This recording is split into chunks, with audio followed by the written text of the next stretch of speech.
Hi friends, welcome to Karur's kitchen சமையல். எல்லோரும் எப்படி இருக்கீங்க? இன்றைக்கி சூப்பராக பாவக்காய் வச்சு ஒரு பொரியல் தாங்க பண்ண போகிறோம். இந்த மாதிரி பொரியல் செஞ்சு கொடுத்தீங்க அப்படின்னா கண்டிப்பாக யாருமே ஒதுக்காமல் எல்லாத்தையுமே கொடுத்ததை அப்படியே சாப்பிட்டுட்டு வருவாங்க. குழந்தைங்களாகட்டும், ஃபேமிலி மெம்பர்ஸ் ஆகட்டும், அந்த கசப்புங்கிற ஃபீலிங்கே இருக்காது. இப்போ நீங்கள் பார்த்தீங்கன்னா நான் எடுத்துருக்கிறதே நாட்டு பாவக்காய் தான். நாட்டு பாவக்காய் எவ்வளோ கசக்குன்னு உங்களுக்கு தெரியும். அதுலேயுமே துளி கசப்பு கிடையாதுங்க. கண்டிப்பாக இந்த மெத்தடில் ட்ரை பண்ணுங்கள். எந்த பாவக்காய் பொரியலாகட்டும் எல்லாருக்குமே ரொம்ப பிடிக்கும். எல்லா சாதத்துக்குமே தொட்டு சாப்பிடலாம். இதை வச்சுட்டு நான் வந்து கட் பண்ணிக்க போகிறேன். உள்ளே இருக்க சதையெல்லாம் எடுத்துகிட்டு இந்த மாதிரி சின்ன சின்னதாக கட் பண்ணிக்கிட்டேன். பாருங்கள், இந்த சைஸில் நான் எல்லாத்தையுமே கட் பண்ணி எடுத்திருக்கேன். இது போதுமானது தான். அந்த புளி தண்ணி அதிலெல்லாம் வந்து நான் ஊற வைக்கவே கிடையாது. இருந்தாலுமே துளி கசப்பு எனக்கு தெரியலை. கண்டிப்பாக நீங்களும் இதே மாதிரி ட்ரை பண்ணுங்கள். இப்போ ஒரு வானல் சூடு பண்ணிக்கலாம். இதுக்கு எப்பயும் நம்ம ஒரு 2 ஸ்பூன் எண்ணெய் ஊற்றி பொரியலுக்கு பண்ணுறோம் அப்படின்னா 1 ஸ்பூன் சேர்த்த மாதிரி ஆட் பண்ணிக்கோங்க. ஒரு 3 ஸ்பூனாக ஆட் பண்ணிக்கோங்க.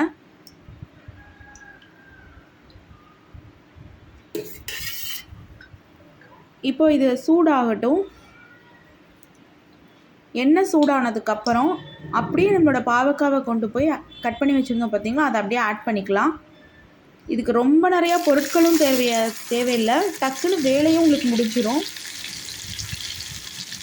இப்போ எல்லா பாவக்காயும் நம்ம ஆட் பண்ணிக்கலாம். நான் ஆட் பண்ணிட்டேன். இப்போ எல்லாத்தையும் நல்லா கிண்டி விட்டுக்கலாம். கிண்டும் போது அடுப்பு சிம்லேயே வச்சுக்கோங்க. ஏன்னா நம்ம ஒரு 7 to 8 மினிட்ஸ் கிட்ட அதை நல்லா இந்த மாதிரி வணக்கி விடணும். நல்லா சுருங்கிடணும் பாவக்காய். அப்படியே அந்த எண்ணெயோடு நல்லா சுருங்கி நம்ம போட்ட குவான்டிட்டியோட ரொம்பவே கம்மியாகிடும்.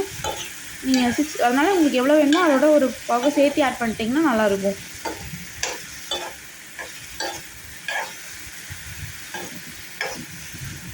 ஒரு 7 மினிட்ஸ் அப்படியே கிண்டிக்கலாம்.